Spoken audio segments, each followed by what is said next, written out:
Okay, Sal?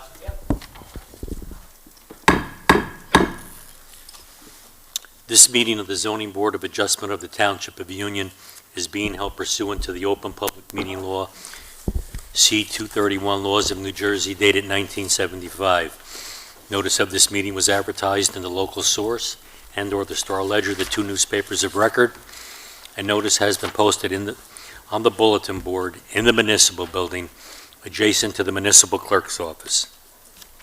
Roll call. Mr. Wiley. Here. Ms. Martins. Here. Mr. Benavenga. Present. Ms. Scott is absent. Mr. Johnson. Here. Mr. McNeil. Here.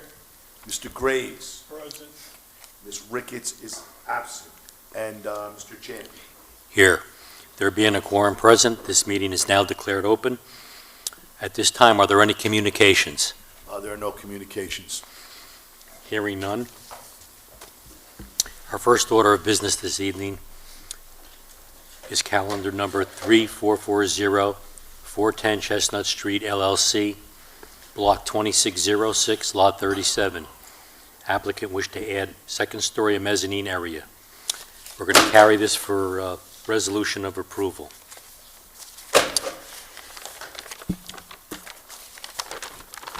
You've all had a chance to read the resolution.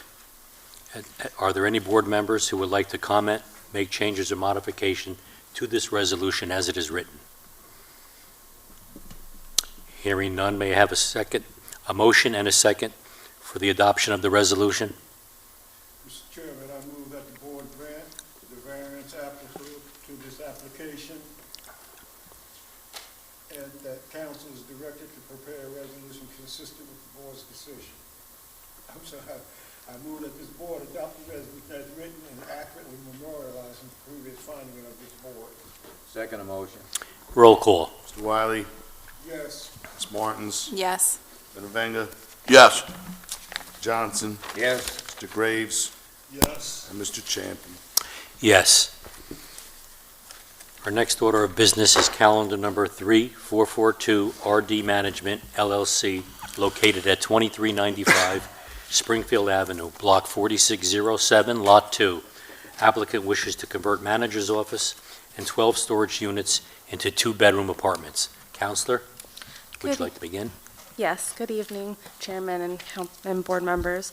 Natasha Montalvo, on behalf of RD Management. I just want to clarify one thing. It's only going to be converting 12 storage units. The manager's office is going to remain. So it's going to be the manager's office and a conversion of 12 storage units. Just want to clarify. Into two-bedroom apartment. Each one will be Correct. 2 bedrooms. It would be 1 2-bedroom apartment. Okay. Yes. Okay, so we are seeking preliminary and final site plan approval with a D1 and D2 use variance.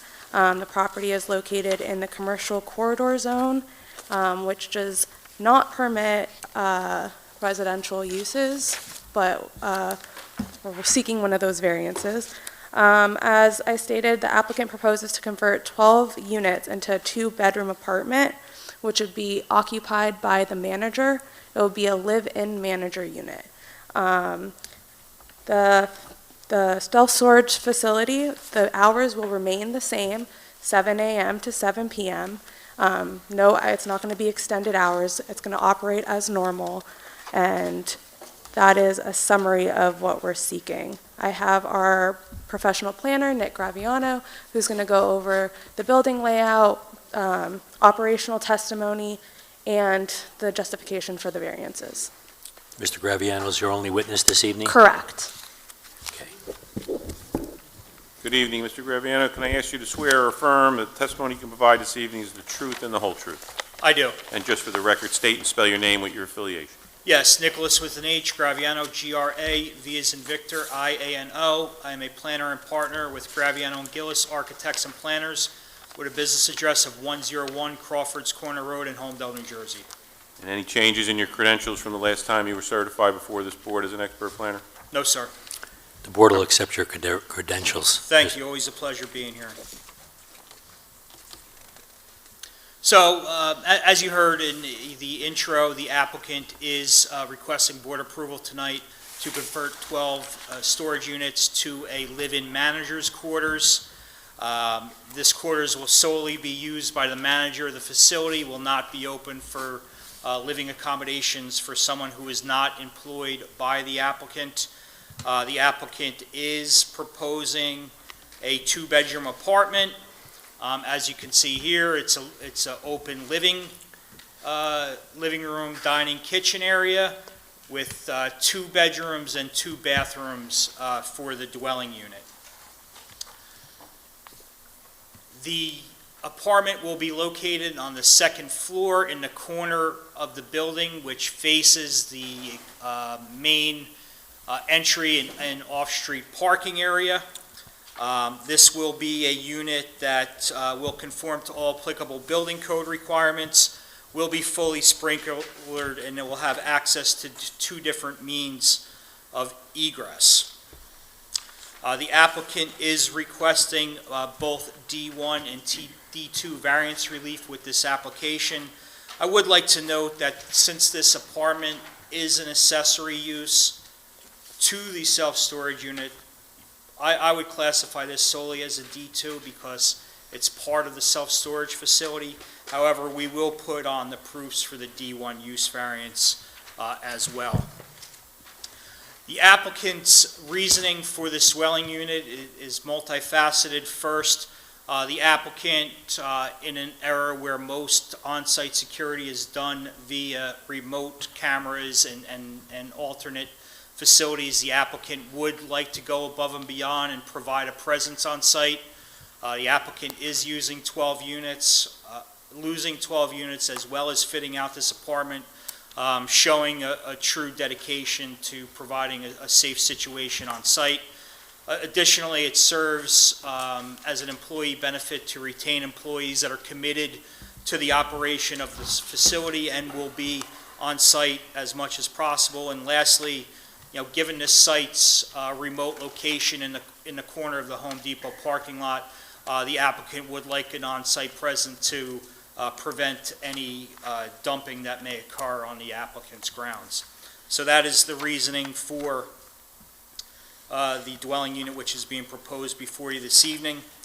With respect to the D1 use variance, the applicant must satisfy the positive and negative criteria in particular cases and for special reasons. The applicant must also demonstrate that the site is particularly suited for the enterprise or the use that is proposed. In terms of the particular suitability, on-site residential dwelling quarters was a part of this industry in the past. It's kind of evolved from that, but this is certainly something that's part of the norm of the history of these types of facilities, and certainly goes a long way towards promoting the purposes of zoning of the municipal land use law, specifically Purpose A, promotion of the general health, safety, morals, and welfare, and the aforementioned security and eyes on the street purposes certainly advance that purpose. Additionally, the proposal advances Purpose G to provide sufficient space and appropriate location for a variety of residential and commercial uses to meet the needs of New Jersey citizens.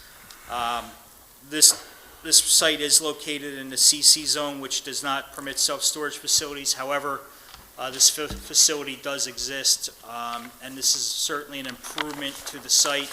So certainly there's no substantial impairment to the zone plan or zoning ordinance with this proposal. Additionally, with respect to the D2 variance, when you look at a D2 variance, one of the key proofs for that, does the proposal make this use more acceptable in its particular setting? And I think the promotion of on-site security and an on-site live-in manager certainly makes this use more acceptable in its particular setting. And that variance could also be granted without substantial impairment to the zone plan or zoning ordinance. Looking at the Collier's letter, the applicant, off-street parking for this site, there's 60 spaces. In this current climate, a facility like this would most likely have 10 to 15 spaces. The additional required 2 spaces for the dwelling unit does not create any parking variances. The applicant will provide a signed and sealed plan in the event of approval. Comment 4.2. I indicated where the bedroom will be located on the plan. As a part of approval, the applicant will provide that information.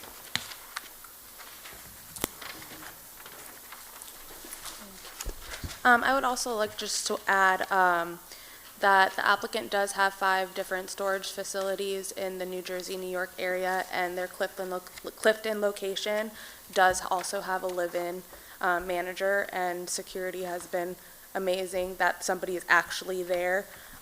So I think it would be an improvement.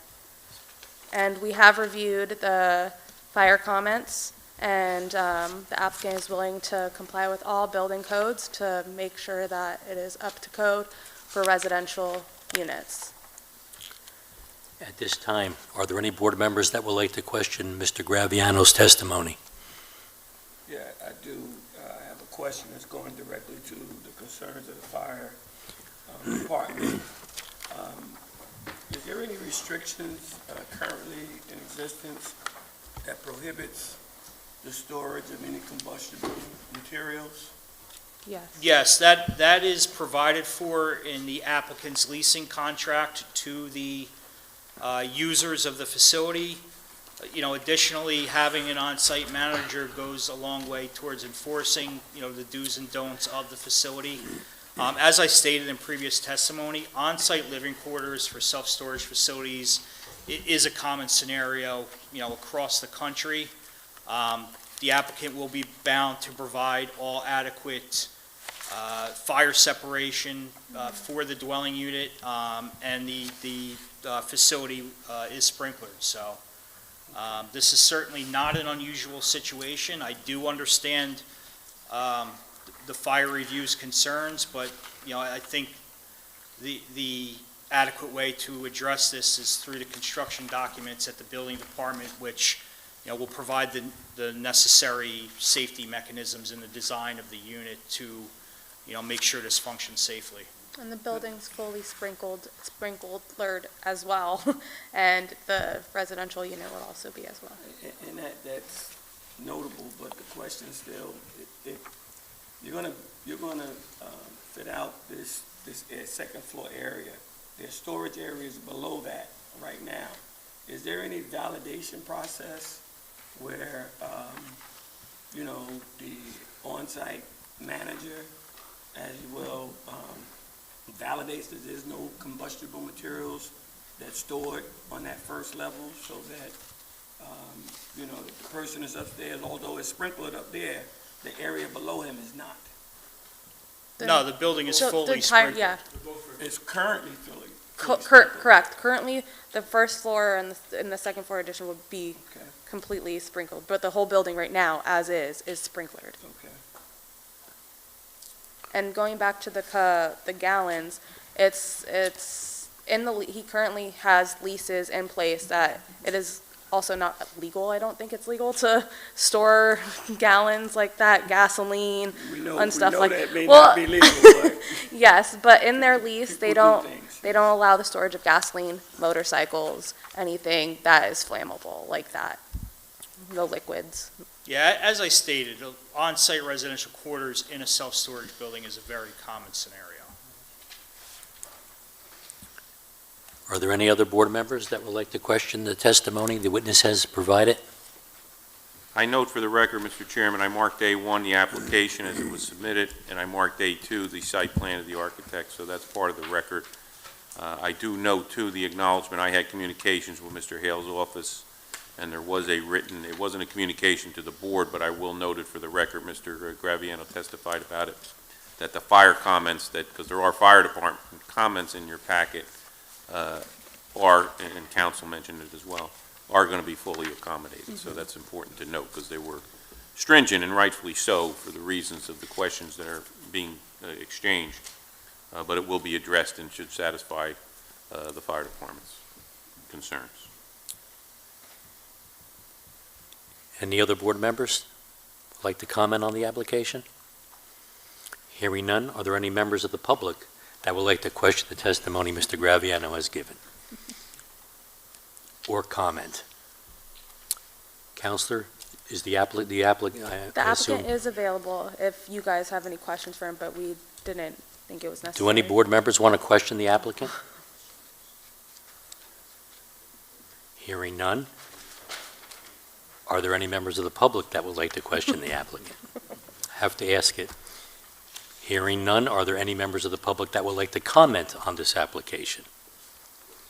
Hearing none, Counselor, would you like to sum up? Just for the record, Mr. Chairman, there was not a communication that made it to the record. There was a neighbor that just offered some concerns, which really were echoed by the Colliers and the fire department comment. Just as a matter of disclosure, that communication came through the building department, through Mr. Manguso's office. Just in case the public is watching, they aren't ignored.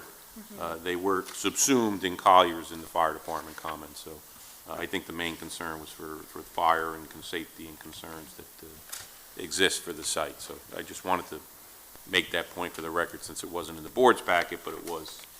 Normally, if the public wants to comment on something, and they should be here to allow counsel to cross-examine them, but we didn't want to ignore the fact that they were offering a comment about the application. So just for the record, we'll note that.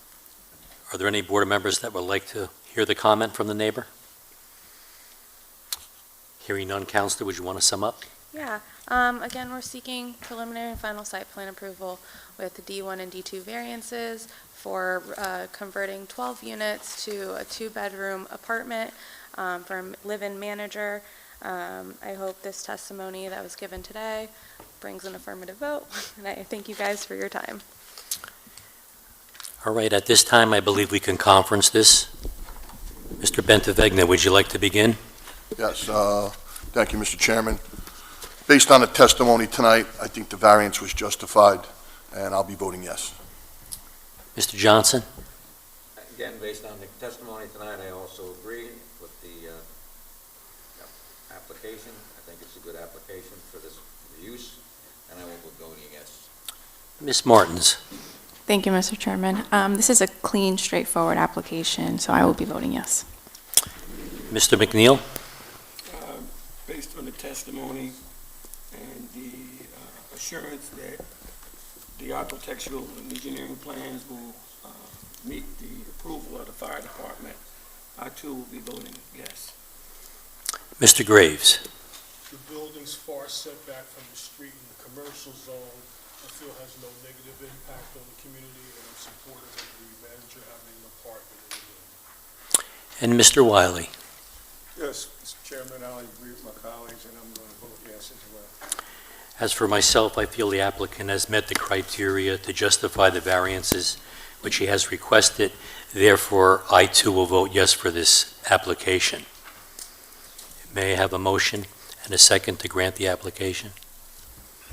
Mr. Chairman, I move that the board grant the variance applicable to this application, and that council is directed to prepare a resolution consistent with the board's decision. Second. Roll call. Mr. Wiley? Yes. Ms. Martins? Yes. Mr. Bentavegna? Yes. Mr. Johnson? Yes. Mr. McNeil? Yes. Mr. Graves? Yes. Mr. Champy? Yes. Thank you, Board. December 11th will be on the board's agenda for passage of the resolution. December 11th. May I have a motion to adjourn? Mr. Chairman, there being no further business coming before the board, I move that we adjourn. Second. All in favor? Opposed? So moved.